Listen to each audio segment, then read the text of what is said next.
Video gadis asal Pontianak, Kalimantan Barat bernama Aulia Mei Wafidah baru-baru ini viral di media sosial. Video Aulia menjadi viral lantaran memperlihatkan nasi yang dimasaknya di rice cooker menjadi gosong sempurna. Aulia pun tak menyangka, nasi yang dimasak adik laki-lakinya pada Senin tanggal 12 April tahun 2021 dini hari bisa menjadi gosong. Kendati demikian, Aulia merasa sedikit lega lantaran rice cooker yang terbakar tidak sampai membuat rumahnya ikut terbakar. Baru sekali ini kejadiannya, makanya kaget banget, takut rumah ikut kebakar soalnya asap gosongnya sudah kemana-mana, kata Aulia saat dihubungi tribunnews.com, Selasa tanggal 13 April tahun 2021. Aulia pun menceritakan, sebelum peristiwa ini terjadi, rice cooker miliknya sempat rusak total.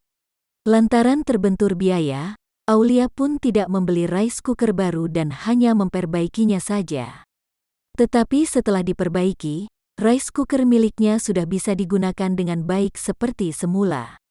Sebenarnya rusak mati total nggak bisa hidup, karena nggak ada uang, mau beli yang baru nggak ada ekonomi untuk beli ya udah dibetulin saja.